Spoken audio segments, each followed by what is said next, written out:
Dahil dito, agad na ipinatupad ang isang mandatory evacuation sa mga lugar na nasa loob ng 14 kilometrong radius mula sa bulkan na kilala bilang danger zone.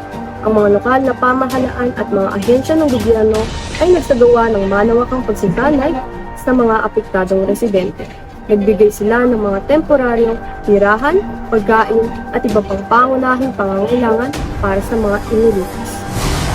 Ayon sa PHIVOLCS, patuloy na sinusubaybayan ang kalagayan ng bulkan at nagbibigay ng mga gabay sa publiko ukol sa mga tamang hakbang na dapat gawin sakaling magpatuloy at pag-aalturong.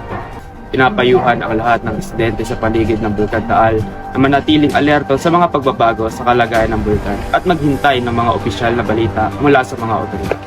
Mahalagang sundin ang mga tagubilin at rekomendasyon ng PHIVOLCS upang mapanatili ang kanilang kaligtasan. O Itay, narinig niyo po ba yung balita? Ano kayang dapat natin gawin? Oo anak, narinig ko. Kailangan natin maganda na emergency box at ihanda ang ating sarili sakaling tayo lumikas. Tuwagin mo ang iyong ate at kuya. Sabihin mo tulungan tayo maganda.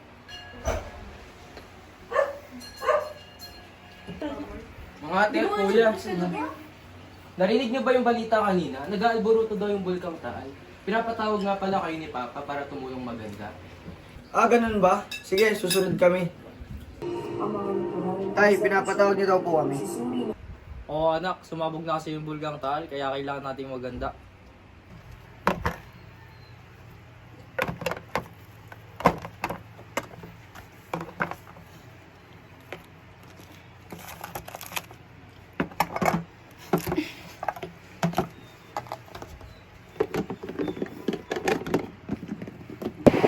Ay, Ate April, tulungan niyo naman kami maganda ng mga damit dito kung sakali mang kailanganin. Opo, Inay. Naghahanda na po kami ng mga damit. Tay, ano ang dapat nasunod natin gawin? Tapos na po tayo maganda ng mga gamit. Dapat na lang natin gawin ay ihanda ating sarili at makinig sa balita tulad ng sabi sa TV.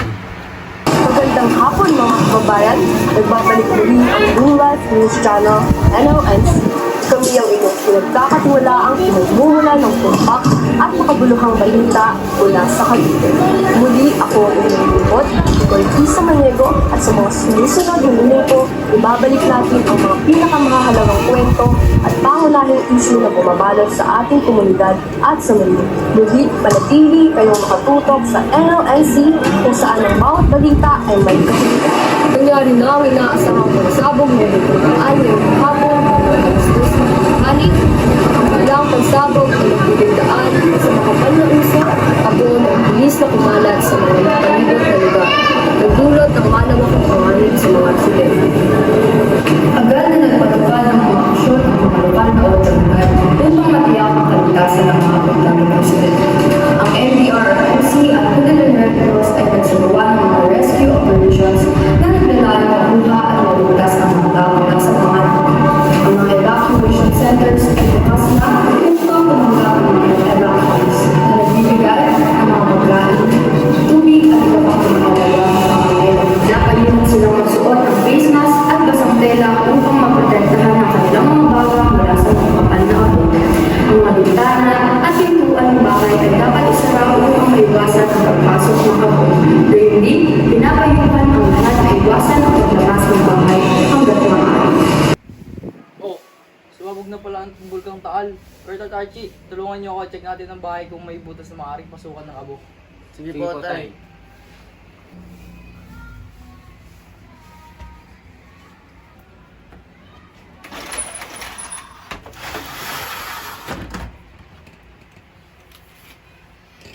Nak, papasarangan ng pinto habang may inaasikaso pa ang tatay at kuya ninyo.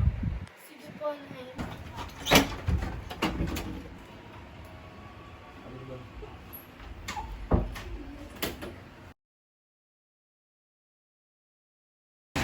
Mga anak, magsuot na tayo ng long sleeve tsaka pants, tsaka mag-face mask na rin tayo. Sige po, Inay.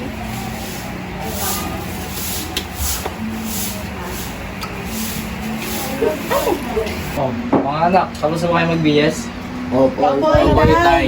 Tara, malinat pa doon ng balita. Ano po? Muli ang Blue Life News Channel, NLNC.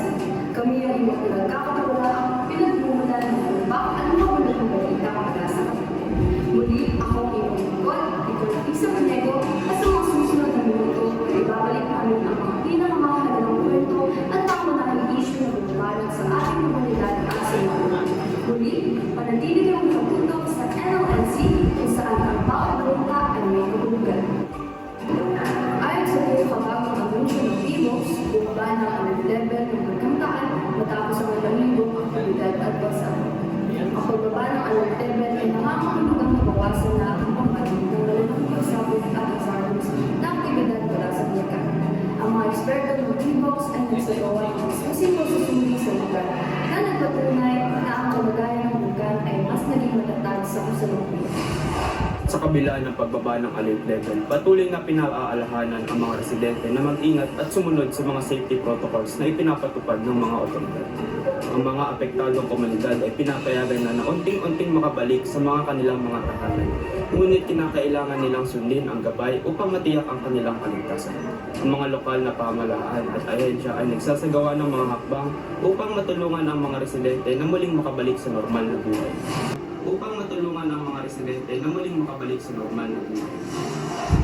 Ang mga relief operation ay patuloy na isinasagawa upang matugunan ang pangangailangan ng mga naapektuhan ng pagsabit. Ang mga ahensya ng gobyerno at ng mga ibang tao ay nagbibigay ng mga relief goods, medical assistance at iba pang suportang kinakailangan upang matulungan ang mga komunidad na makabangon mula sa krisis. Mahalaga ang koordinasyon sa pagitan ng mga lokal na pamahalaan at mga tumutulong upang masiguro ang maayos na pamimigay at magtulong sa mga nangangailangan. Tia at April, kayo na lang maglinis ng mga abo sa labas. Sige po, inay.